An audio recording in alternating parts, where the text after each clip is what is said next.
feito um cálculo aí que mais ou menos 6 pessoas a cada 1 hora têm um contato visual com um objeto voador não identificado.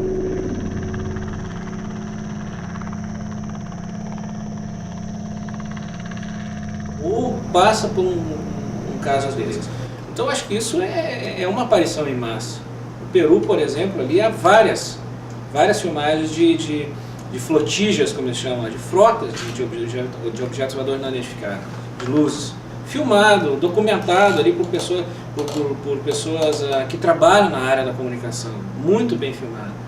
No México tem acontecido isso, ou seja, a aparição em massa dos objetos voadores não identificados tem acontecido direto dos anos 80, 70 para cá. O que não acontece, que todo mundo se pergunta, é um contato oficial.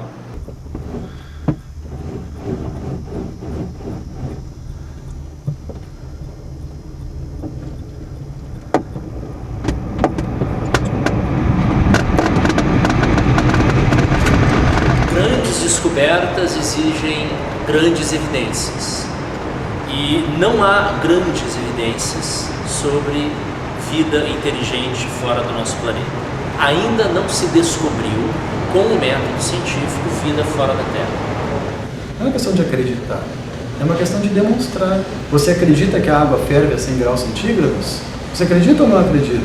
Provas, evidências físicas contundentes sobre essa terrestre, acredito eu que não existe nenhuma.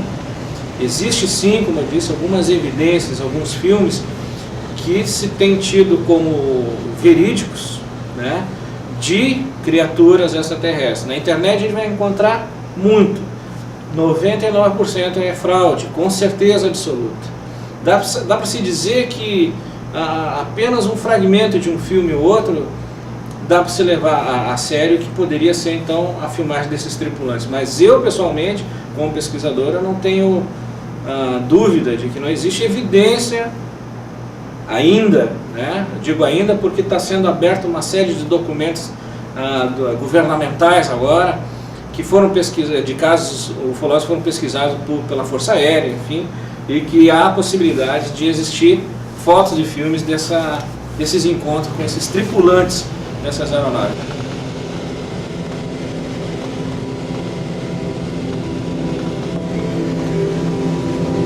Que há são relatos isolados feitos por pessoas, muitas delas posteriormente reconhecem que estavam mentindo, que estavam querendo fazer sensacionalismo.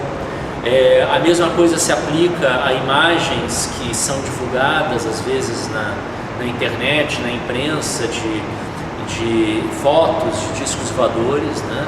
A grande maioria deles já foi desmentida pelos próprios autores, mas a gente tem que separar a questão de haver contatos com extraterrestres, que é uma coisa da qual não há qualquer evidência, da possibilidade de haver vida fora do nosso planeta. São coisas totalmente diferentes. A noção de que a vida inteligente tenha surgido e evoluído apenas na Terra, em todo esse vasto universo, em toda essa vasta galáxia, né, sem falar nas outras galáxias, é de certa forma um retorno ao geocentrismo, por outras vias, né? Ou seja, na medida em que a Terra é o único lugar, esse planetinha em torno de uma estrela ordinária, que é uma dentre bilhões de estrelas que fazem parte de uma galáxia igualmente ordinária, igualmente comum, né? E à medida em que esse planeta é o único capaz de abrigar a vida inteligente, é claro que isso é recolocar a Terra num lugar muito especial no contexto do cosmos.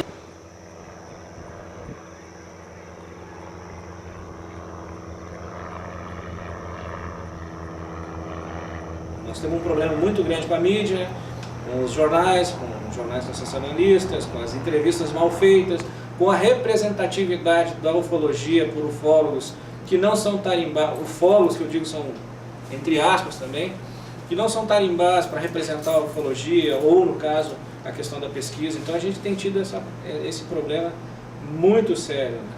Mas para a imprensa, né, não digo a imprensa toda, mas para certos setores da imprensa, e mesmo para a imprensa que trata da ufologia, às vezes ter essas notícias, alguém dizer, olha, eu tive um contato e o capitão não sei da onde, de tal galáxia, YH2, me disse que vai acontecer tal coisa, então ele dá entrevistas, sai fotos, ele escreve livros e depois se demonstra uma falácia,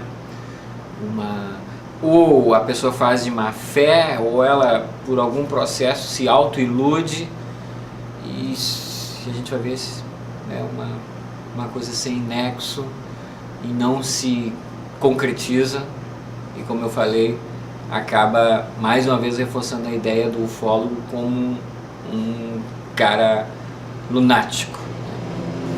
Isso é terrível para toda a pesquisa ufológica séria.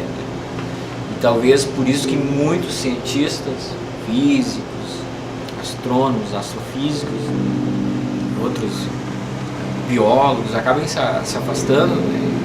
Porque não querem ser identificados como pessoas sem crédito, né? Pessoas que tecem teorias malucas, fazem previsões absurdas que em vários momentos já se mostraram completamente falhas.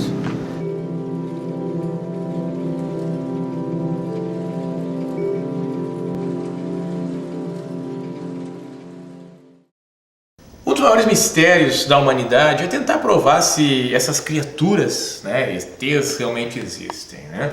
Em 1947 surgiu o famoso caso Roswell, onde acredita-se que caiu um disco voador numa fazenda em Roswell, nos Estados Unidos, e de lá para cá, hoje completados já 62 anos, né, desse caso que teve repercussão internacional, a cada período de 10 em 10 anos, o governo americano apresenta uma nova explicação para o que de fato teria acontecido em Roswell em 1947. Criaturas humanoides, de aproximadamente 1,10 m, 4 pequenos dedos nas suas mãos, uma cabeça consideravelmente grande junto com olhos grandes, e essa seria retratada a tipologia das criaturas que caíram em Roswell. Dizem, no município de Varginha, foi avistado criaturas bizarras, né, com olhos de cor vermelha, 3 saliência no seu crânio, e o interessante de tudo isso, que de lá para cá, esse assunto tomou uma notoriedade muito grande no Brasil, que foi matérias de jornais nacionais, revistas e jornais internacionais também. Foi pesquisado pelo professor Birajara Rodrigues e Vitória Pacatini, e até hoje ficou uma grande lacuna do que de fato aconteceu em Varginha, no estado de Minas Gerais, no ano de 1996.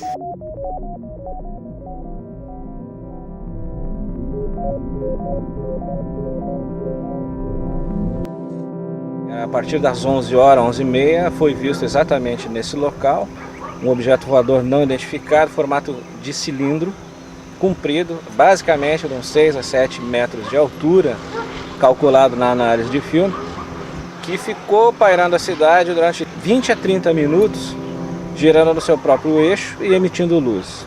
É uma das imagens mais controversas, uma das imagens mais curiosas que tem aqui da cidade de Santa Cruz e do Rio Grande do Sul.